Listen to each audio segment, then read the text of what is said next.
गुणायतन प्रणेता शंका समाधान प्रवर्तक भावना योग जनक पूज्य मुनिवर श्री प्रमाण सागर जी महाराज की, समस्त मुनि संघ की। आइएगा बंधु, सर्व लोकप्रिय शंका समाधान का यह कार्यक्रम आज आप सभी लोग विदिशा के समीप हिरनई अतिशय क्षेत्र से देख रहे हैं, जहां पर अतिशयकारी चंद्रप्रभु भगवान विराजमान हैं। महाराज श्री लगातार पद विहार करते हुए विदिशा की पावन नगरी में आयोजित होने वाले पंचकल्याणक प्रतिष्ठा महामहोत्सव के लिए लगातार चल रहे हैं। आइएगा, शंका समाधान के इस कार्यक्रम को हम प्रारंभ करें उसके पूर्व पारस चैनल, जिनवाणी चैनल और प्रामाणिक ऐप के माध्यम से देश और दुनिया में जो लोग इस कार्यक्रम को देख रहे हैं, महाराज श्री के मंगल आशीष की प्रतीक्षा में हैं, तो दोनों हाथों को जोड़िएगा। आपके लिए भी मंगल आशीष मिले और आपके माध्यम से देश और दुनिया में इस कार्यक्रम को देख रहे सभी लोगों के लिए भी मंगल आशीष की छांव प्राप्त हो। हे महाराज श्री, नमोस्तु नमोस्तु नमोस्तु, इच्छामि इच्छामि इच्छामि। और आइएगा, शंका समाधान के इस कार्यक्रम को सर्व गति प्रदान करने के लिए मैं नमोस्तु पूर्वक निवेदन कर रहा हूं पूज्य मुनिवर श्री संधान सागर जी महाराज जी के पावन चरणों में। नमोस्तु महाराज जी। आज के प्रथम प्रश्न के लिए यहाँ पर अपने बीच में शिरोमणि संरक्षक गुणायतन के बिट्टू भाई अरिहंत जी यहाँ पर जैन सतना से उपस्थित है। पूरे परिवार उनका उपस्थित है, अक्षय, सन्नी भाई और मनाली वगैरह सभी। हाँ, अरिहंत जैन बिट्टू। और उसके बाद में तैयार रहेंगे हिरनई के ही अपने गुणायतन के जो ट्रस्टी भी हैं, शैलेंद्र जी, राहुल जी जैन परिवार, पूरा परिवार। महाराज श्री के चरणों में त्रिबार नमोस्तु नमोस्तु नमोस्तु, सभी छुल्लक जी के चरणों में इच्छामि। महाराज श्री, इस आज के आधुनिक युग में जहां लड़का और लड़की में कोई अंतर नहीं बचा है, आज की युवा पीढ़ी आत्मनिर्भरता की ओर अग्रसर है, जिसका कारण आत्मीयता खत्म होती जा रही है, जिसका प्रभाव आज बढ़ते हुए वृद्धाश्रम और अनाथालय के रूप में मिल रहा है। तो मेरा सवाल आपसे ये है कि भविष्य में आत्मनिर्भरता की दौड़ का क्या दुष्परिणाम मिलेगा, कृपया मार्गदर्शन कीजिए। देखिए, आत्मनिर्भरता बुरी बात नहीं है, आत्मनिर्भरता तो अच्छी बात है, लेकिन आत्म केंद्रित सोच अच्छी बात नहीं है। सेल्फ सेंट्रलाइज होते जा रहे लोग, और जैसे जैसे आत्म केंद्रितता बढ़ती है वैसे वैसे हमारी संवेदनाएं छीन होने लगती। जो जो संवेदनाएं छीन होगी, प्रेम, परस्परता, सहजीवन और आत्मीयता जैसे उदात्त मूल्य छिन्न भिन्न होंगे। हमें इस बात का एहसास अच्छे से करना चाहिए और कराना चाहिए कि जीवन की संपूर्णता के लिए हमें प्रेम और आत्मीयता का पाठ पढ़ना बहुत जरूरी है। जब तक प्रेम और आत्मीयता जैसे उदात्त मूल्यों को हम आत्मसात नहीं कर लेते, तब तक हम अपने जीवन की बेहतरी नहीं कर सकते। हमें इस बात को सदैव याद रखना चाहिए और लोगों के हृदय में एक आध्यात्मिक दृष्टि विकसित करनी चाहिए। अगर आध्यात्मिक सोच बन जाए तो आज की इस विषम स्थिति में भी बहुत कुछ अच्छा किया जा सकता है। नमोस्तु महाराज श्री। शैलेंद्र, राहुल जी जैन हिरनई गुणायतन ट्रस्टी तैयार रहेंगे। और आज इनको पूज्य श्री जी की गुरुवर की नवदावती कहने का भी अवसर प्राप्त हुआ। ऐसा पूरा परिवार जो, और दूसरा परिवार बंटी शेख जो जैन अपने हिरनई के ही हैं, वो भी पूरा परिवार तैयार रहेगा। एक साथ शैलेंद्र भाई पूरा इकट्ठे हो जाओ। आचार्यों, साधु परमेष्ठियों के चरण रज से पवित्र हुई पावन भूमि हिरनई जी में स्वागत, अभिनंदन, वंदन। नमोस्तु महाराज श्री। पहला मेरा निवेदन है छोटा सा, उसके बाद सवाल। महाराज श्री, बैंक में जमा पूंजी विभिन्न माध्यमों से दूसरे खातों में ट्रांसफर हो जाती हैं। आपने 92 में एक आशीर्वाद दिया था, बहुत फल फूल गया। वो मैं चाहता हूं कि मेरे बेटे को दिया था, अब वो मेरे पोते को ट्रांसफर कर दिया जाए। वो महाराज श्री 3 साल का था, कुछ नहीं खाता पीता था, आपके आशीर्वाद से बहुत फल फूल गया। अब अच्छे से दिखा दो। खाता पीता है।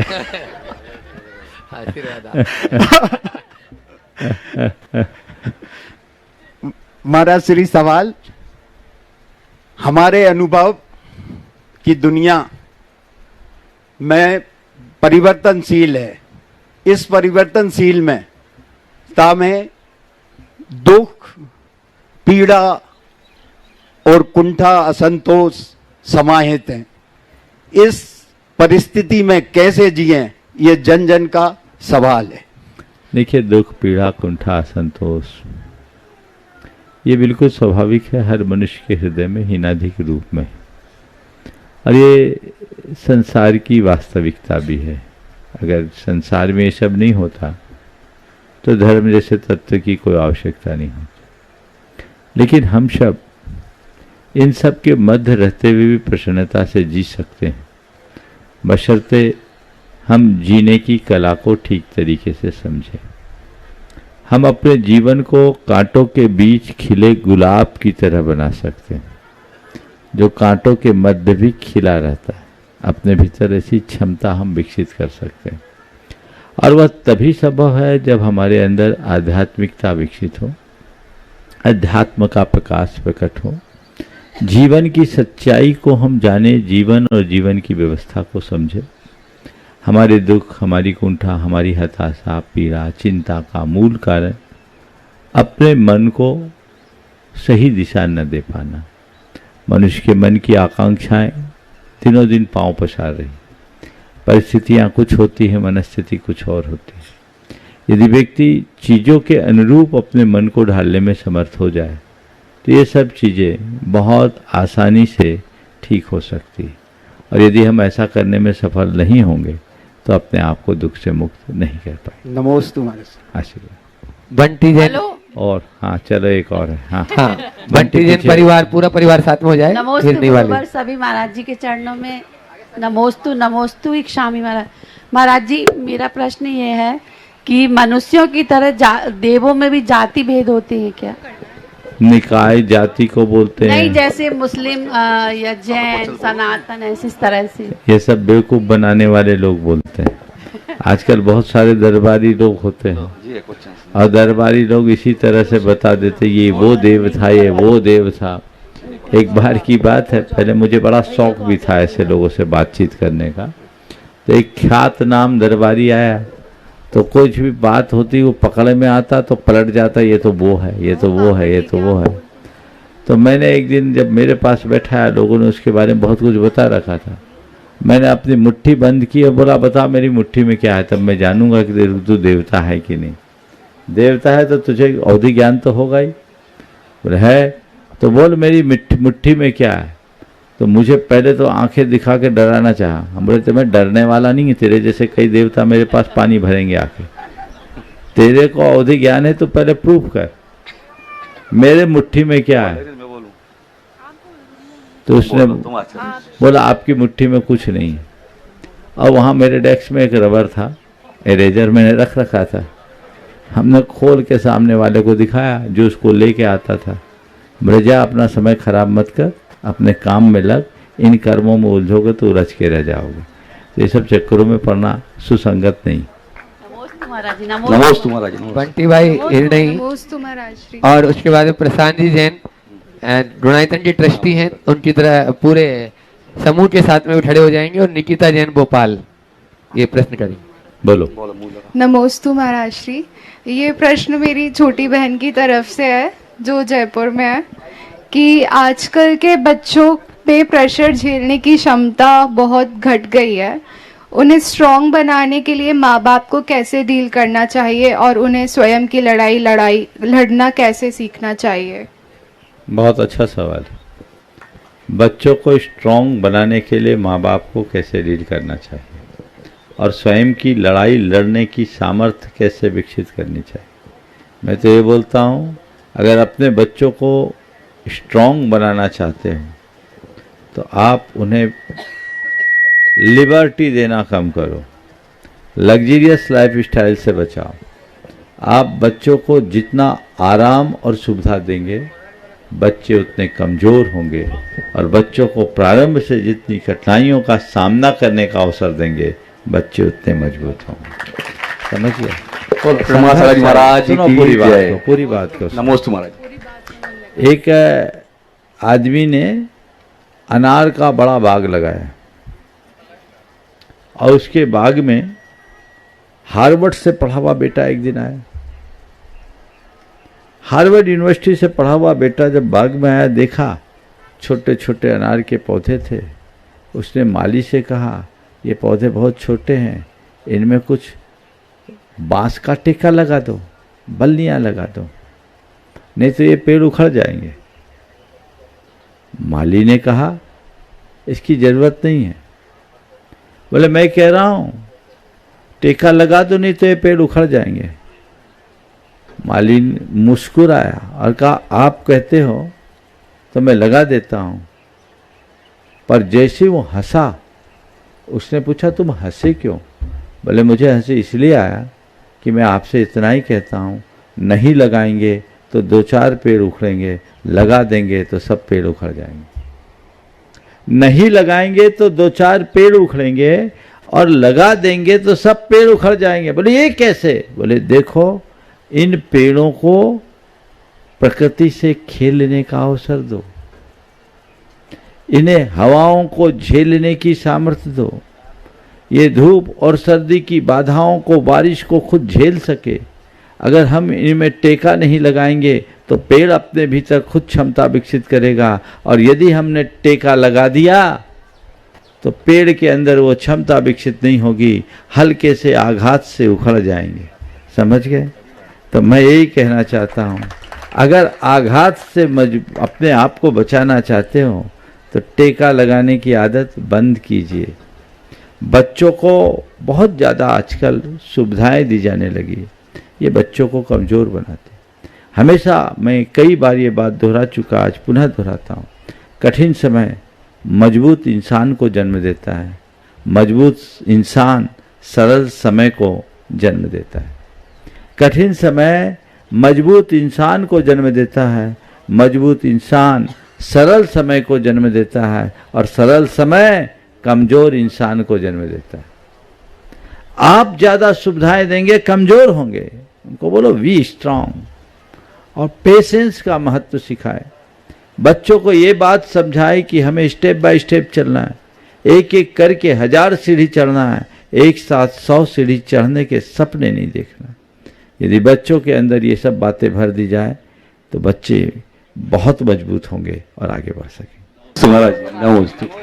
प्रशांत जी जैन और उनके साथी, और उसके बाद में तैयार रहेंगे JS जी चौहान, पूर्व डायरेक्टर SATI महाराज जी के चरणों में नमोस्तु, चुल्लक जी के चरणों में इच्छा में। महाराज जी, प्रश्न मेरा ये है, बैठते जाए। हाँ, कि जैसे किसी के उठावने में जाते हैं, हाँ, रिश्तेदार भी आते हैं, समाज के लोग भी आते हैं, मंदिर फिर देव दर्शन के लिए जाते हैं, तो वहाँ अंदर मंदिर में प्रवेश करना चाहिए या बाहर से करना चाहिए? देखिए, उठावने में जाते हैं तो हमारे समाज में 2 तरह की परंपरा। कुछ लोगों के यहाँ उठावने में शमशान जाते हैं और अस्थियों को बीन के लाते हैं। जो शमशान जाते हैं, जो अस्थियों का स्पर्श करते हैं, उनको बाहर से दर्शन करना चाहिए।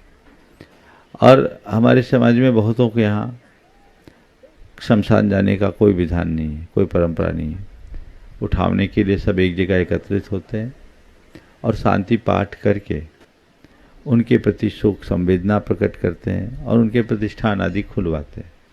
तो अगर आप शमशान नहीं गए तो आपका कोई सूतक नहीं, आप मंदिर अंदर तक जा सकते हैं, और शमशान गए हैं तो 1 दिन का सूतक मानना चाहिए। JS चौहान, पूर्व डायरेक्टर SATI, और उसके बाद में तैयार हैं डॉक्टर अशोक जी सविता जी, भोपाल, जो शिरोमणि संरक्षक हैं गुणाईथन के। भोपाल विदिशा दोनों, भोपाल विदिशा दोनों जगह हैं उनके। हेलो, युग प्रभावक जैनाचार्य संत शिरोमणि श्री आचार्य श्री विद्यासागर जी महाराज के चरणों में नमस्तु नमस्तु नमस्ते। सवाल महाराज श्री, सवाल तो मेरे पास कुछ नहीं है, क्योंकि सारे सवालों का समाधान आपने भावना योग की 60 पेज की किताब में दे रखा है। बहुत सुंदर। एक बार चौहान साहब का जोरदार अभिनंदन कर दीजिए। ये जन्मना जैन नहीं है, लेकिन कर्म सब पूरी तरह जैन है। बहुत बहुत आशीर्वाद। महामुनिराज श्री परमार सागर जी महाराज के चरणों में सपरिवार नमस्तु नमस्तु नमस्तु। मुनिश्री श्री नवेद सागर जी महाराज के चरणों में नमस्तु नमस्तु नमस्तु।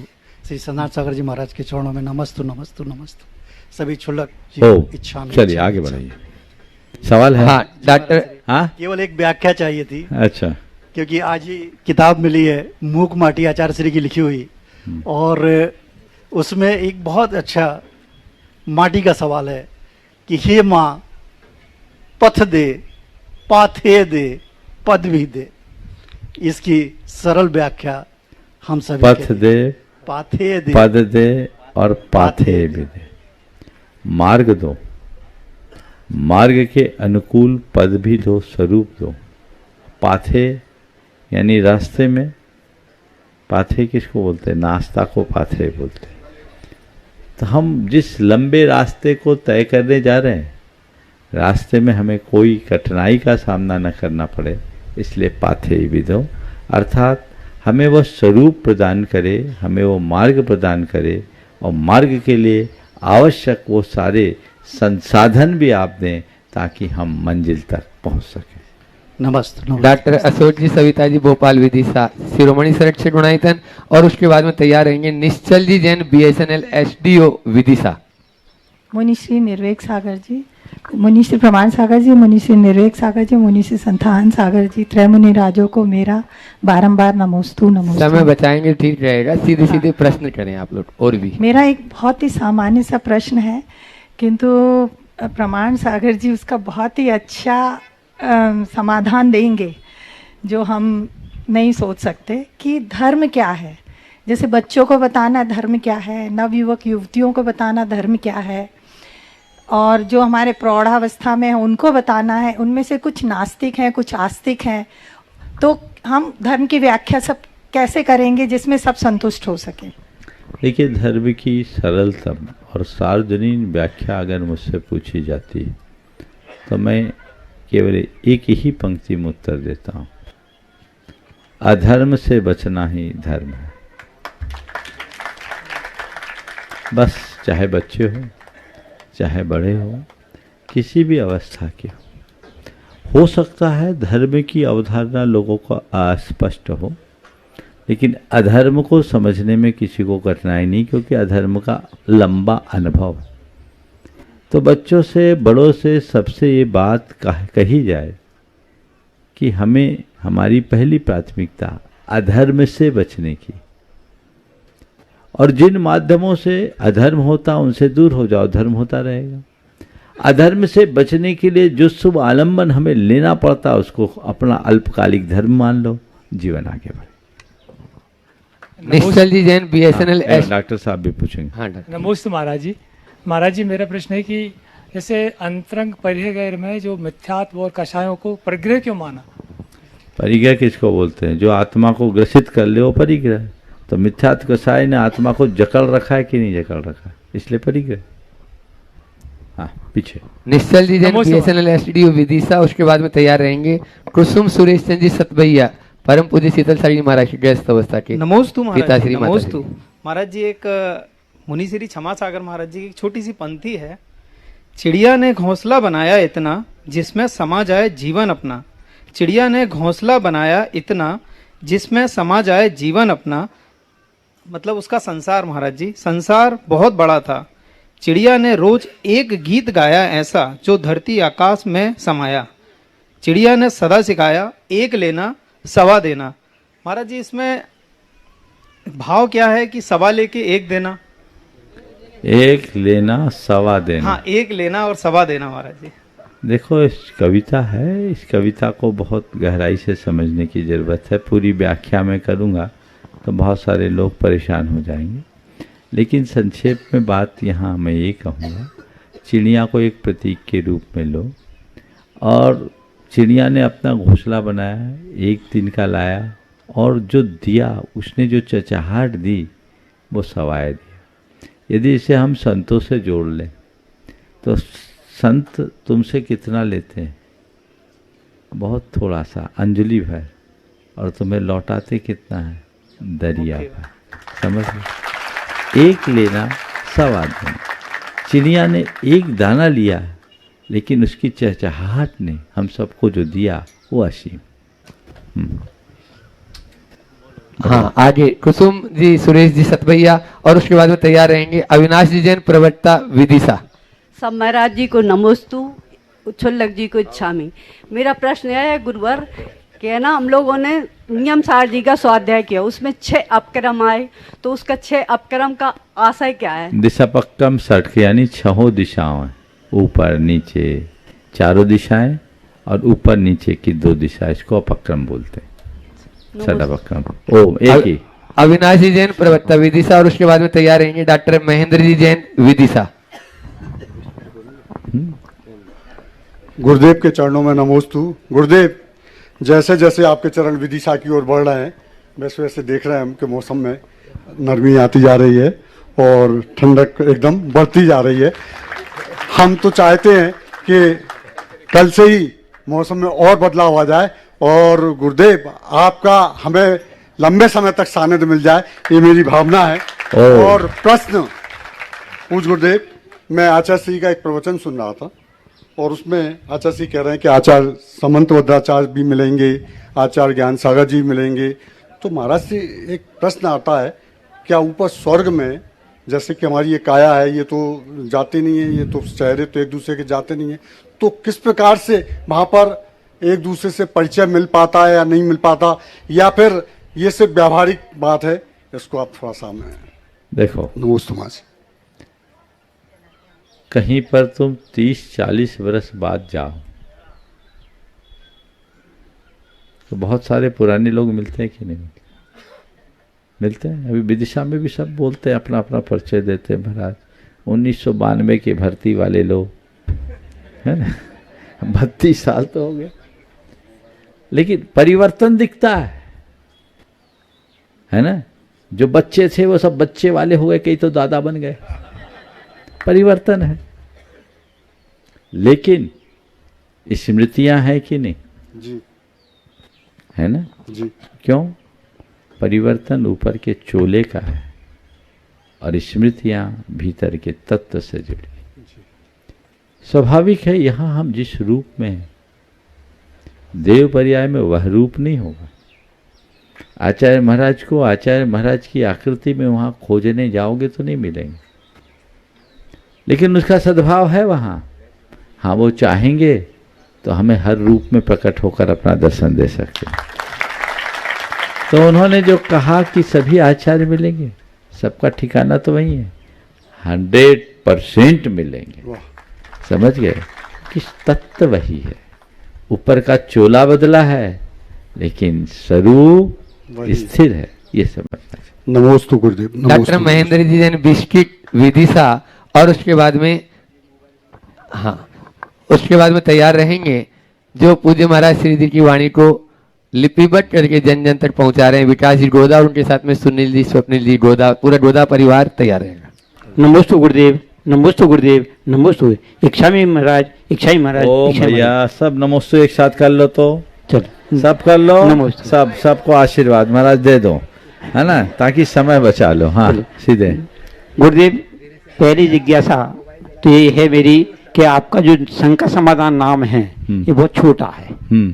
आपके पास समस्त समस्याओं का समाधान है, शंका समाधान नहीं। फिर भी हम अपने मार्ग पर चलते हुए आपने जो मार्गदर्शन दिया है उसको हमने, लेकिन वर्तमान में हम जिस अवस्था में पहुंच रहे हैं, आगे हमको अपने जीवन को उत्थान करने के लिए शास्त्रों में भी पढ़ते हैं, आपके मुखारबिंद से आत्म प्रतीति करो, अभ्यास करो, कई ईश्वर उपदेश में पढ़ते हैं, तो ऐसा, लेकिन वो करें कैसे? कुछ मत करो, रिटायरमेंट तो होने वाली है ना जी, आ जाओ, सब होने लगे, चिपको नहीं। हाँ हाँ, 29 वो सुन रहे हैं हम, आज तैयारी हो रही है, तो रिटायरमेंट हो और आ जाओ, वैकेंसी अपने पास है पक्की। चलो, हाँ बोलो। विकास जी गोदा और संपूर्ण गोदा परिवार जो उनके साथ में और भी आए, और साथ में ही आज आपको एक और परिचय कराए। आपने रामानंद सागर की रामायण सबने देखी होगी, और उसमें जो लक्ष्मण का रोल किया सुनील लहरी, उनके भ्राता यहाँ पर उपस्थित है, ससेंद्र जी, डॉक्टर ज्योति लहरी भोपाल, उन्हीं के साथ में विकास जी के साथ में आए। ये सभी लोग एक साथ खड़े हो जाएं, लहरी परिवार भी उन्हीं के साथ में हो जाए। बोलो बोलो। नमोस्तु महाराज जी, बस आपका आशीर्वाद चाहिए और कुछ नहीं। सवाल नहीं है? नहीं, चलो आशीर्वाद। आपके सवाल इतने ज्यादा हैं, इतने आंसर हैं कि अब कुछ जरूरत ही नहीं। बहुत बढ़िया, चलिए। महेंद्र जी जैन बरखेड़ी, और उसके बाद में तैयार रहेंगे ब्रुणाइतन के शिरोमणि संरक्षक के रूप में जो है श्री पारस जी जैन बांसा, और ब्रह्मचारिणी सुनीता दीदी भी उनके साथ में। महेंद्र बरखेड़ी, महेंद्र जी जैन बरखेड़ी हैं आप? बरखेड़ी नहीं है, बरखेड़ा है सर। अच्छा, बरखेड़ा। चलो, अब बखेड़ा नहीं करो, सवाल करो। भगवान नमोस्तु नमोस्तु नमोस्तु, इच्छामि इच्छामि इच्छामि।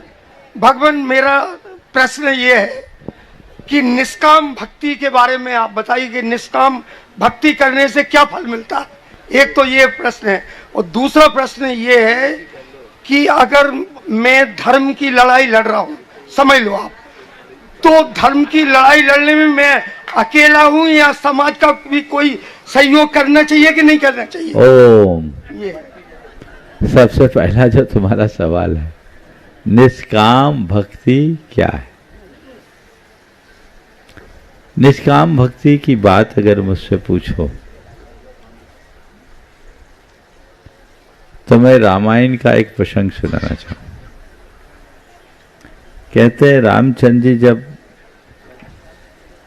अशोक वाटिका में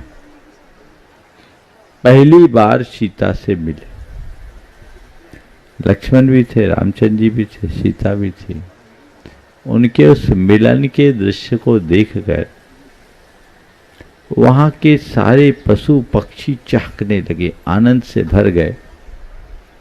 तोता, मैना, मोर सब भाव भक्ति से नृत्य करना शुरू कर दिए। एक मोर इतना नाचा, इतना नाचा, इतना नाचा कि नाचते नाचते उसके पंख झड़ गए। जब पंख झड़ गए तो रामचंद्र जी ने बड़े प्यार से उस मोर को उठाया और सहलाना शुरू कर दिया। बाकी पक्षियों को बहुत बुरा लगा। अब रामचंद्र जी से तो कुछ नहीं कह पाए। लक्ष्मण जी के पास पहुंच गए कि प्रभु बड़ा अन्याय हुआ। बोले क्या? बड़ा अन्याय हुआ। बोले क्या हो गया? बोले भक्ति हम सबने की, पर कृपा केवल मोर पर क्यों? वो भी अन्याय प्रभु के द्वारा, किसी और से होता तो झेल लेते। भक्ति हम सबने की, पर कृपा केवल मोर पर क्यों?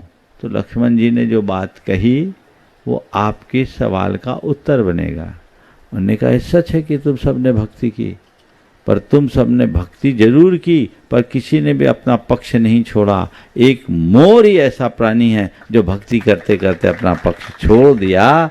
कृपा का पात्र वही होता है जो अपना सारा पक्ष छोड़ देता है। निष्काम भक्ति तभी होगी जब अपने मन का अहम और अपने मन की अपेक्षाएं समाप्त कर दोगे। जो अहम और अपेक्षा से भरे चित्त से जुड़े हैं उनके हृदय में निष्काम भक्ति कभी प्रकट नहीं हो सकती। आपने जो दूसरा कहा, धर्म की लड़ाई लड़ने के लिए लोगों को साथ देना चाहिए कि नहीं, मैं तो कहता धर्म की लड़ाई, धर्म और लड़ाई समझ में नहीं आता। धर्म तो लड़ाई मिटाने का काम है।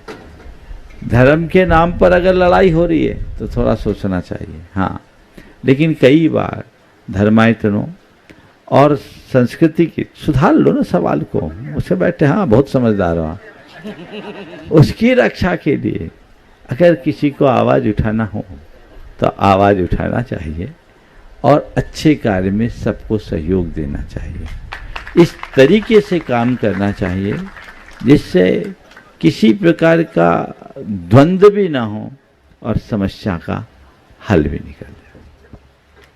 ओ पारसी जैन बांसा, शिरोमणि संरक्षक, और उसके बाद में ब्रह्मचारिणी सुनीता दीदी भी अपना प्रश्न महाराज जी चरणों में रखेगी। महाराज जी के चरणों में नमोस्तु। महाराज जी मेरा प्रश्न महाराज जी मेरा प्रश्न यह है कि महाराज जी आपकी जो मुख मुद्रा में प्रसन्नता रहती है, हम ऐसा क्या प्रयत्न करें विपरीत समय में कि हम भी प्रसन्न रह सकें? थोड़े दिन हमारे साथ रहने लगो। खरबूजा को देख के खरबूजा अपने आप रंग बदल रहा है। अपनी सोच को सकारात्मक बनाने का अभ्यास करो। अगर अंदर सकारात्मकता होगी तो प्रसन्नता स्वाभाविक हो। बांसा से आकर प्रतिदिन महाराज जी की जो है वही आवृत्ति में पूरा लाभ लेता है। जोरदार ताली बजा दो इसके लिए, पारस भाई के लिए। और दीदी भी नमस्ते महाराज जी। और उसके बाद में तैयार रहेगी बिहार टीम पूरी की पूरी एक साथ। उसमें प्रश्न आज करेंगे पीयूष जैन जयपुर, जयपुर से पीयूष जैन। महाराज जी, जैसे केवल ज्ञान होने के उपरांत तीर्थंकर भगवान के समुद्रण होता है और सामान्य जो केवली होते हैं उनको गंधकुटी लगती है, परंतु मूक केवली के ऐसे क्या कर्मों का उदय है कि केवल ज्ञान होने से मोक्ष होने तक मौन ही रहते हैं महाराज जी? ये एक संयोग है, इसके पीछे कर्म नहीं। ये ठान निषेध विहारा धम्मोपदेशो नियदवोतेश, वो नियत होता है। जिनके नियोग में धर्मोपदेश बना रहता है वो धर्मोपदेश देते हैं, और जिनका नियोग नहीं होता वो नहीं देते। नमस्ते महाराज। हाँ, एक बार जोरदार ताली बजा दीजिए पूरी बिहार टीम के लिए। और इन प्रश्न पूज्य महाराज श्री श्री चरणों में रखें। उसके बाद तैयार रहेंगे प्रेमचंद जी, उपकार एजेंसी सागर। सौरभ करेगा। संस्था बढ़िया। सौरभ। महाराज जी, हमने आज तक देखा है और अनुभव भी किया है कि आचार्य श्री जी व आप सारे साधु अनुशासन और वात्सल्य के संगम हैं।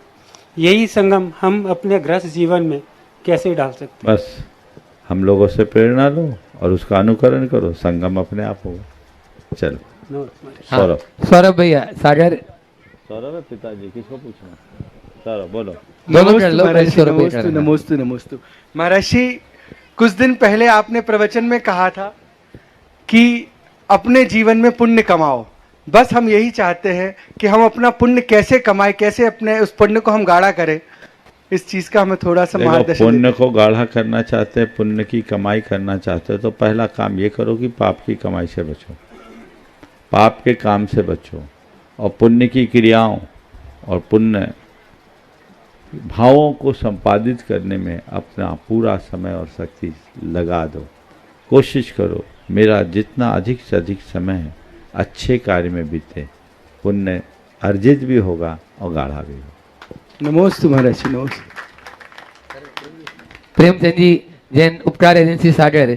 और उसके बाद में तैयार रहेंगे देव शास्त्र गुरु के प्रति तन मन धन से समर्पित इंजीनियर चंद्रशेखर जी विदिशा, जो पंच कल्याण होने जा रहे हैं। उसके स्वागत अध्यक्ष भी आप हैं, चंद्रशेखर जी विदिशा इंजीनियर। नमोस्तु महाराज। महाराज, मेरा प्रश्न है, एक पिता अपने परिवार का संचालन करता है, उसके परिवार में फिर 4 बेटे होते हैं, चारों के परिवार अपने अपने होते हैं। फिर वो अपने परिवार संभालने में बेटे वो कि सारा इकट्ठा परिवार संभालें। हाँ, एक पिता होता है, उसका परिवार है, उसके 4 बेटे हैं, और उसके 4 बेटे के 4 परिवार हो गए। अब वो अपने अलग अलग वो अपना परिवार संभालें कि इकट्ठा होकर सबका परिवार संभालें? पिता नहीं, बेटा, सब परिवार अलग हो गए तो 4 परिवार हो गए। देखो, सवाल तो पहला ये पूछना चाहिए कि पिता ने 4 बेटों का परिवार बसा दिया, उसके बाद बाप क्या करे? पहला सवाल तो है। 4 को अलग अलग बसा दिया, हाँ। तो उनको अपना काम करने दो, और पिता को चाहिए वो अपना दायित्व पूरा करे और परमार्थ के क्षेत्र में लगे, उनकी चाकरी से बचे। अब रहा बच्चे अगर अलग अलग हैं तो अंदर से एकजुट रहे, एक रह करके आपस में कटुता न रखें, संयुक्त रूप से रहे तो अति उत्तम है। लेकिन आजकल जैसी व्यवस्थाएं बन गई है, लोग अलग अलग ही रहते हैं, पर अलग अलग रहना भी मेरी नज़र में पूरी तरह बुरा नहीं है, तब तक जब तक अंतरंग से जुड़ाव हो। बहुत सारे परिवारों में मैंने देखा है बच्चे अलग होने के बाद अपने कारोबार में काफ़ी अधिक अच्छी प्रगति की, और सामाजिक धार्मिक व्यवहार में भी उन्होंने अच्छी भागीदारी दी। तो एक की 4 शाखाएं हैं, चारों आगे आगे बढ़ते जा, काम होने दें, लेकिन अंदर से खींचातानी नहीं होनी चाहिए। पिता को ये सुनिश्चित करना चाहिए कि बच्चे आगे बढ़े, खिले और खेले। नमस्ते महाराज। इंजीनियर चंद्रशेखर जी विदिशा के बाद में तैयार रहेंगे अशोक जी सिंगई, गुणायतन के ट्रस्टी विदिशा। सवाल है? नहीं है। हाँ, चंद्रशेखर जी। एसडीओ। हाँ, 2 ही अशोक हो जा। बोलो चंद्रशेखर। माइक बोलो। महाराज श्री के चरणों में मेरे और मेरे परिवार की तरफ से बारंबार नमोस्तु नमोस्तु नमोस्तु। महाराज श्री, वर्तमान समय में धर्म के क्षेत्र और कर्म के क्षेत्रों में आकुलता और व्याकुलता लोगों की बढ़ती जा रही है। इस आकुलता और व्याकुलता का कारण क्या है? धर्म क्षेत्र हो चाहे कर्म क्षेत्र हो, आकुलता व्याकुलता बढ़ रही है। आकुलता व्याकुलता की एक ही वजह है, अहंकार और आसक्ति। अगर मनुष्य के मन में अहंकार न हो, किसी प्रकार की आकुलता नहीं, और आसक्ति न हो तो किसी प्रकार की व्याकुलता नहीं। आकुलता व्याकुलता की जननी है अहंकार और आसक्ति। हमें चाहिए कि हम इसे कम से कमतर करें। आज जितने भी लोग हैं वे सबसे ज़्यादा अपने अहम के कारण परेशान हैं, जो उसे परेशान कर देते, और आसक्ति उसे बुरी तरह उलझाती है। दोनों को ख़त्म कर दो, मन में आनंद ही आनंद। हाँ, अशोक जी सिंघई विदिशा, पूरे विदिशा की समाज एक साथ खड़े हो जाएंगे और उसके बाद में तैयार रहेंगे संजय जी दिवा कीर्ति, अध्यक्ष उपाध्यक्ष नगर पालिका विदिशा। सब एक साथ हैं। चलो।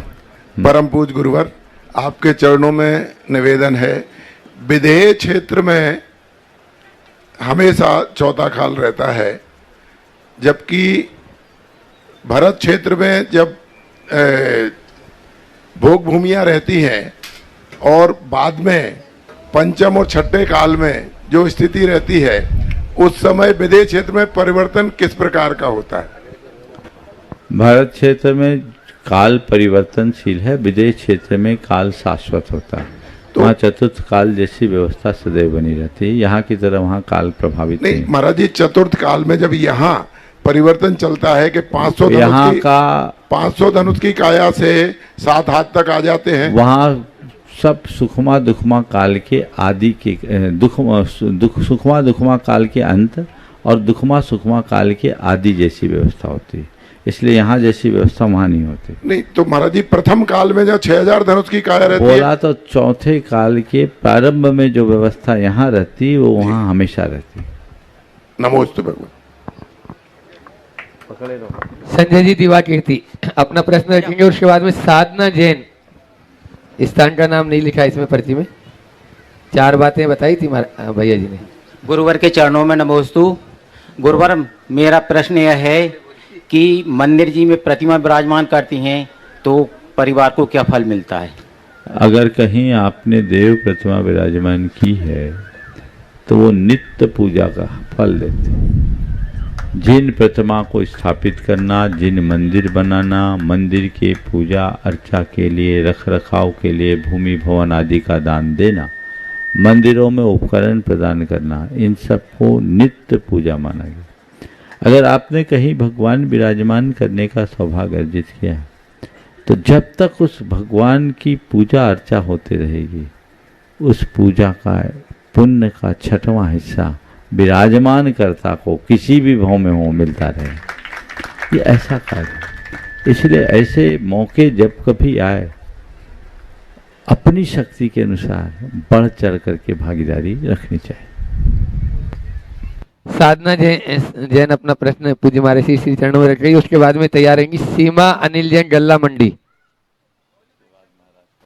तो गुरु नमोस्तु गुरुदेव, नमोस्तु गुरु, नमोस्तु गुरु। गुरुदेव, वर्तमान परिवेश में नई पीढ़ी को धर्म से कैसे जोड़ा जाए और जो बाहर रहते हैं उन्हें कैसे संघर्ष से अच्छा मोटिवेशन मिले? देखिए, किसी को भी धर्म से जोड़ना है तो हमें पहला काम ये करना चाहिए कि हम उनके हृदय में धर्म के प्रति जागरूकता लाएं, धर्म की भावना जगाएं, धर्म के प्रति रुचि या आकर्षण उत्पन्न करें। और रुचि और आकर्षण उत्पन्न करने के लिए हमें सबसे पहला काम धर्म को थोपने से बचना। हम लोग प्राय रिचुअल की बात करते हैं, ये करो वो करो, ये नहीं करो वो नहीं करो, ऐसा मत करो। हम उन्हें स्पिरिचुअल से जोड़ें, उन्हें ये बात समझाने की कोशिश करें कि अपने जीवन में आने वाले अप डाउन्स को अगर बैलेंस करना है उस अप डाउन में अपने आप को संतुलित बनाए रखना है, तो उस समय हमारे लिए केवल एक ही संबल और आधार है, वो है धर्म। बच्चों को आजकल मैनेजमेंट की भाषा बहुत अच्छे से समझ में आती है। उन्हें लाइफ मैनेजमेंट का हम पाठ पढ़ाएं, उन्हें हम स्ट्रेस मैनेजमेंट की बात सिखाएं, उन्हें बताएं कि अपने इमोशंस को कंट्रोल करना कितना ज़रूरी है और उसमें धर्म कैसे मददगार बन सकता है। उन्हें ये समझाएं कि बैड हैबिट्स हमारे लिए कितना खतरनाक है, उससे बचने में धर्म कितना अच्छा माध्यम है। धर्म के बल पर हम अपनी क्षमताओं को कैसे विकसित कर सकते हैं, बढ़ा सकते हैं, अपनी वर्क एफिशिएंसी को कैसे और अच्छा बना सकते हैं। ये बातें जब बच्चों को समझाया जाए तो बच्चों के अंदर एक स्वाभाविक आकर्षण उत्पन्न होता है। फिर जैसे जैसे वह धर्म की बातें सीखते समझते हैं, उनकी रुचि भी बढ़ते जाती है। और हम लोग केवल ऊपरी ऊपरी बातें करते हैं तो फिर बच्चे उन बातों को थोड़े दिन संकोच बस स्वीकार लेते हैं, लिहाज बस स्वीकार लेते हैं, बाद में उनके अपने कार्यकलाप हो जाते हैं, उनका अपना रास्ता हो जाता है और फिर वो उसी पथ पर चलने लगते हैं। तो हमें सही दिशा में आगे लेकर चलने का उद्यम करना चाहिए। बच्चों को थोड़ा ऐसा भी समय बताइए कि वो हमेशा मोबाइल और लैपटॉप के अलावा अपने लिए भी समय निकाले। आप बच्चे तो बच्चों को ये मत बोलो कि मोबाइल मत देखो, बच्चों को ये बताओ कि क्या देखो, और बच्चों को ये बोलो कुछ मत करो तो कम से कम सप्ताह में एक दिन गुरु के प्रवचन सुनना शुरू कर दो। भले मोबाइल पे सुनो, सुनते सुनते तुम्हें चीजें समझ में आने लगेगी और जीवन बदल जाएगा। सीमा अनिल जैन, गल्ला मंडी। मंचासीन समस्त गुरुओं के चरणों में कोटि सा नमोस्तु इच्छा में। महाराज श्री, ये प्रश्न मेरा नहीं, कई समाजजनों का है कि गुरुजनों के समक्ष झूठ बोलने से कौन सा दोष लगता है, कृपया समाधान कीजिए। हमने बुंदेलखंड में एक कहावत सुनी, गुरु से झूठ, मित्र से चोरी, कहो निर्धन, कहो कोढ़ी। कहो निर्धन, कहो कोढ़ी, तो आप सब बुंदेलखंड के रग रग से परिचित हैं, इससे आगे मुझे कुछ कहने की आवश्यकता प्रतीत नहीं होती। नमोस्तु गुरुवर, नमोस्तु गुरुवर। दोनों हाथ जोड़ लें। पूज्य महाराज श्री चरणों में निवेदन कि महाराज जी आप भी पूज्य महाराज श्री चरणों में प्रश्न रखकर हम सबको उस उत्तर की गंगा में प्रवाहित कराने की कृपा करें। पूज्य महाराज श्री जी। तो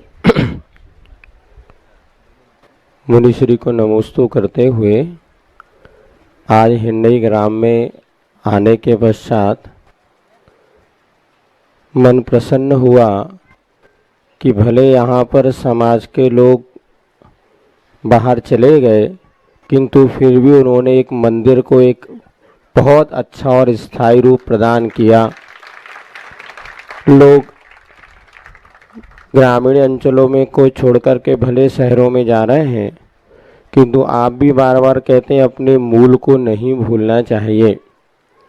और यहाँ पर जो उनका कृषि कार्य है, उस कार्य को वो संपन्न करते हुए भी शहर में बसते हुए भी प्रतिदिन बताते हैं पूजन पाठ के लिए 15-20 किलोमीटर दूर आते हैं, लेकिन अपने उस संस्कार को, जैनत को नहीं भूले हैं।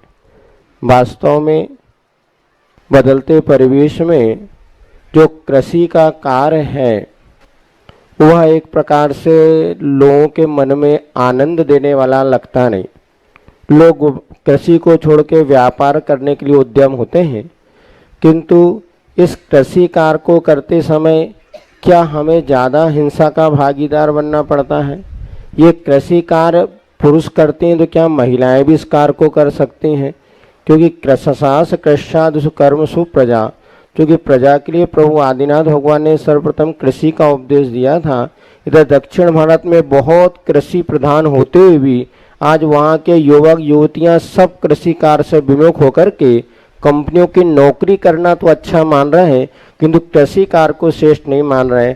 आपका कोई संबोधन मिले कि जिसके माध्यम से कृषि का महत्व प्रकट हो, और जैसे ये लोग यहीं पर भले ही नहीं रह पा रहे, किंतु कृषि और भगवान को ना भूलें, इसी तरह सबका मंगलमय हो। नमोस्तु महाराज जी।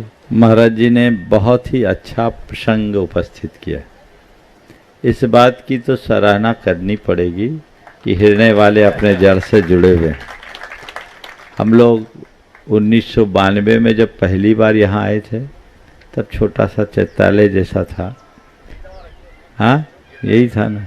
आज मंदिर के दर्शन करके मन बड़ा गदगद हो गया। आप लोगों ने मंदिर भी अच्छा बनाया और भव्य संत निवास का भी निर्माण किया।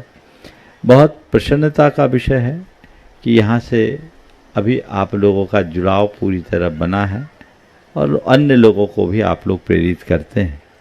मैं आपके माध्यम से देश भर के उन तमाम लोगों को ये संदेश देना चाहूँगा कि अपने गाँव से या अपने मूल स्थान से अपना जुड़ाव बनाए रखें। यदि वहाँ मंदिर है तो उस मंदिर से अपना जुड़ाव हो और जन्म मरण परण की क्रियाओं में वहाँ जरूर जाएं ताकि वहाँ की रौनक बने, और उसके लिए एक अच्छी कार्य योजना बनाएं ताकि वहाँ के आने वाले समय में पूजा अर्चा और रख रखाव की समस्या हल हो सके और उसे सुनिश्चित किया जा सके। अभी महाराज जी ने कृषि कार्य के संदर्भ में जो बात रखी वो बहुत ध्यान देने योग्य। हमारे यहाँ एक कहावत है, उत्तम कृषि खेती मध्यम बान, अधम चाकरी दुख निदान। खेती को उत्तम, व्यापार को मध्यम और नौकरी को तीसरे स्थान पर रखा। कृषि कर्म उत्तम कर्म है, इसे आर्य कर्म की संज्ञा दी। भगवान ऋषभदेव ने कृषि का उपदेश दिया। उनके उपदेश का सार था कृषि करो या ऋषि बनो। ये कृषि से ऋषि तक की संस्कृति हमारी अपनी संस्कृति है, इसलिए कृषि के कर्म को विस्तार देना चाहिए। मैंने अनेक बार ये कहा कि कृषि के कर्म में किसी भी प्रकार की काला बाजारी का काम नहीं है। काली मिट्टी सफ़ेद पैसा देती है, ये कृषि का कर्म है। जहाँ तक कृषि के कर्म में होने वाली हिंसा का सवाल है, तो यदि व्यक्ति पारंपरिक तरीके से खेती करता है तो उसमें कोई हिंसा का दोष नहीं रखता।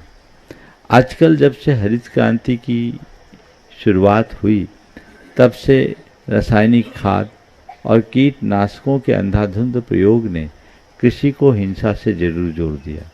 तो पहले तो मैं उन सभी कृषकों को इस बात की सलाह दूंगा कि वो कृषि में उत्साहित होकर के कृषि कर्म करे, और दूसरी बात कीटनाशकों और पेस्टिसाइड के प्रयोग से बचे। ऐसी ही फसल ले जिसमें कीटनाशक का प्रयोग न करना पड़े, क्योंकि कीटनाशकों का आप प्रयोग कर रहे हैं तो नियमतः वह कीटों की हत्या के लिए किया जा रहा है, फसल की रक्षा के लिए नहीं। आजकल जैविक खेती को बहुत ज़्यादा बढ़ावा दिया जा रहा है। आने वाला समय जैविक खेती का समय है। हम सभी को सलाह देंगे जो भूमिपति हैं वे जैविक खेती को बढ़ावा दें। उसमें हिंसा नहीं है, उसमें फसल की रक्षा होती है और धरती की उर्वरता भी बढ़ती है। ये प्रयोग सिद्ध बात है कि एक बार रासायनिक खाद का प्रयोग करने से धरती की उम्र 3 साल कम होती है और एक बार देसी खाद डालने से धरती की उम्र 5 साल बढ़ती है। पूरी धरती क्षारीय होते जा रही है और रासायनिक खादों का अंधाधुंध प्रयोग करने के कारण हमारे जमीन का जो पानी है वो भी आर्सेनिक होता जा रहा है। ये कैंसर की पूरी ट्रेन बन रही है। ये इस पर पूरा शोध हुआ है और एक एक जगह खासकर पंजाब आदि के इलाके में 3-3 फसल लेते हैं। यूरिया भरा रहता है, पानी भरा रहता है। वो पानी जो नीचे जा रहा है वो पूरे पानी को आर्सेनिक बना दिया है। तो ना हम हवा को शुद्ध रहने दिए, न अनाज को शुद्ध रहने देंगे, न पानी को शुद्ध रहने देंगे, तो हम शुद्ध जी कैसे पाएंगे। कैंसर जैसी जानलेवा बीमारी से लोग ग्रसित हो रहे। इन सब की वजह को सबको समझना चाहिए और उसी अनुरूप अपने कार्यक्रम को बनाना चाहिए। तो क्यों न जैविक खेती को बढ़ावा दिया जाए। उसकी शुरुआत आप करें। 3 साल तक आपको थोड़ी मेहनत करनी पड़ेगी। अगर आप ऑर्गेनिक खेती करते हैं, तीसरे साल उसकी फसल आएगी और उसके बाद आप मुड़ के नहीं देखेंगे। लाखों करोड़ों रुपए का टर्नओवर लोग करते हैं। मैं राजस्थान में था, एक स्थान में एक व्यक्ति का बेटा 150 बीघा का खेती थी और उसमें अनार और पपीता लगा रखा था। ड्रिप इरिगेशन का सिस्टम था, टोटल ऑर्गेनिक। और उन्होंने बताया कि हमने पेड़ लगाया है तीसरे साल से हमारा इसका टर्नओवर 80 करोड़ का होगा, उसने निकाला। और वो टारगेट बता दिया, पूरे कैमरे वैमरे लगा रखा था। वो लड़का खेत से 40 किलोमीटर दूर रहता था, हार्वर्ड से पढ़कर आया हुआ लड़का ये काम कर रहा है। क्यों ना हम अपने पढ़े लिखे बच्चों को ये बातें सिखाएं। और टोटल ऑर्गेनिक, बोला हम किसी तरह के कीटनाशक और पेस्टिसाइड का प्रयोग नहीं करके फसल रक्षक घोल का प्रयोग करते हैं। और बहुत सारी चीज़ें आजकल उसके लिए विकसित हो गई। तो ये चीज़ें, ये पहल सबको करना चाहिए। और एक साथ न कर पाए तो थोड़ा थोड़ा रकबा को तैयार करना शुरू करें और हिंसा के पाप से बचे। आप यदि कीटनाशकों के बल पर खेती कर रहे हो तो पाप की खेती कर रहे हो, हिंसा की खेती कर रहे हो। उससे अर्जित पैसा को भले तुम भोग लो, लेकिन उसके पाप को भोगने के लिए तो कई बहुत भोगना को तैयार होना पड़ेगा। रूखी सूखी रोटी खा लेने के लिए तैयार होना चाहिए, लेकिन पाप के मूल्य पर पैसा कमाने की सोचना भी नहीं चाहिए। मैं विदिशा क्षेत्र में प्राय लोग खेती से जुड़े हैं और हिरण्य की तो पूरी खेती आप ही लोगों की है। इस पर विचार करिए और इस विचार के साथ हिंसा मुक्त खेती को प्रोत्साहित कीजिए, ताकि समाज का स्वास्थ्य भी ठीक हो सके। ये तर्क अब निराधार साबित हो गया कि अगर हम इस तरह की पारंपरिक खेती करेंगे तो उत्पादन घट जाएगा। ये बिल्कुल निराधार है। जैविक खेती में उत्पादन और अधिक बढ़ रहा है, ये प्रयोग सिद्ध है। सरकार भी इसे बहुत प्रोत्साहित कर रहे हैं। आज आने एक व्यक्ति जो शेयर बाजार के कारोबार से जुड़ा, उसने कहा चर्चा में, महाराज जी आने वाले समय में विभिन्न सेक्टरों में एक ऑर्गेनिक एग्रीकल्चर का सेक्टर भी बहुत तेज़ी से बढ़ेगा। ये लोगों की भविष्यवाणियाँ हैं। तो ये चीज़ें मुझे समझ में आ रही है। क्यों बढ़ेगा? क्योंकि इसकी मांग है और फसल आती है तो उसकी कीमत भी अच्छी मिलती है। तो युवाओं को इसके लिए प्रोत्साहित करना चाहिए। शुद्ध आहार, शुद्ध भोजन मिले, तब आप शुद्ध भोजन करेंगे तो हम लोगों को दे पाएंगे। आप लोग मन शुद्धि, वचन शुद्धि, काय शुद्धि, आहार जल शुद्ध है बोलते हैं और जहर मिला अनाज और जहर मिले फल और सब्जियां खिलाते हो। बोलो वो शुद्ध है क्या? बोलो। आप लोग चौका लगाते हैं क्या? ऑर्गेनिक आप चीज़ें उपलब्ध कर पाते हैं? आप ऑर्गेनिक उपलब्ध करिएगा, आप खाइएगा, तभी तो आप कर पाएंगे। और आप स्वस्थ रहेंगे तो संघ स्वस्थ रहेगा, साधु स्वस्थ रहेंगे, पूरी सृष्टि स्वस्थ होगी। इसलिए इस पर विचार सभी को करना चाहिए। विदिशा का एक सुयोग बन रहा है। आने वाले 3 तारीख से भव्य पंचकल्याणक की शुरुआत यहाँ पर होने वाली है और ये बहुत अच्छा सुयोग है। ये बहुत अच्छा सुयोग है कि ये पंचकल्याणक मणिधर परिवार के निमित्त से संपन्न हो रहा है। उन्होंने अपने द्रव्य से मंदिर बनाया और अब उसका पंचकल्याणक करने का सुयोग मिल रहा है। लेकिन इसमें अवसर पूरे समाज को प्राप्त हो रहा है। पूरी समाज को इसका अवसर लेना चाहिए। बाकी सूचनाएं अभी हमारे प्रतिष्ठाचार्य द्वय यहाँ उपस्थित है, आपको प्रदान करेंगे। 2 तारीख को हम लोगों का वहाँ प्रवेश होगा और प्रवेश के बाद की जो बातें हैं भैया जी आपको बताएं। कल का यहाँ से बिहार होटल ओलंपस विद्यालय में वहाँ पर आहारचर्या होगी और वहीं पर संकर समाधानी धतूरिया, गांव का नाम है धतूरिया, ओलंपस विद्यालय। मैं दोनों प्रतिष्ठाचार्य जी से यहाँ पर बुला रहा हूँ और वे अपनी बात। विदिशा वाले बहुत लंबे समय बाद हमें और अभय भैया को देखेंगे एक साथ में। चातुर्मास के बाद में एक साथ चातुर्मास हुआ था। आप सबको भी देते हैं। 2 तारीख को महाराज श्री धर्मनाथ नवीन जिनालय पहुंचेंगे, जहां से 6:15 पर मुख्य जुलूस वहां से प्रारंभ होगा। लब तक ओलंबस स्कूल से महाराज श्री लगभग 5:15 बजे तक निकलेंगे। 6:15 बजे से धर्मनाथ नवीन जिनालय से जुलूस प्रारंभ होगा, जो विदिशा के मुख्य मार्गों से होता हुआ स्टेशन मंदिर तक पहुंचेगा, जहां पर बाहर ही मेन रोड पर ही महाराज श्री का सार्वजनिक मंगल प्रवचन आप सभी के लोगों के लिए सुनने का सौभाग्य प्राप्त होगा। लगभग सौभाग्य आप लोगों के हाथों में भी है। महाराज श्री ने जैसा कि आपसे कहा है, और उन सभी पात्रों का चयन दोपहर में, क्योंकि प्रातःकाल तो सार्वजनिक प्रवचन होगा बाहर में, इसलिए प्रातःकाल बोलियां नहीं लगेगी। जिनको पात्र बनना है संपर्क कर लो। हाँ, हम बोली ऐसे भी पसंद नहीं करते, आपको पता है। वो सभी पात्र वहां पहुंचेंगे दोपहर में, जितने भी जो भी हैं पहले से संपर्क कर लो, घोषणा कर देंगे। हाँ, आशीर्वाद लेने आपके पास आएंगे सभी पात्र। हाँ। और 3 तारीख को प्रातःकाल, चूंकि 3 से 8 तारीख तक पंचकल्याणक प्रतिष्ठा महामहोत्सव का आयोजन है और 3 तारीख से ही प्रातःकाल घट यात्रा श्री जी की शोभा यात्रा घट यात्रा के साथ ही परमानंद मंदिर से प्रारंभ होगी। महाराज श्री स्टेशन मंदिर से साथ में सम्मिलित होंगे। बाकी सूचनाएं आपको कल प्रदान की जाएंगी।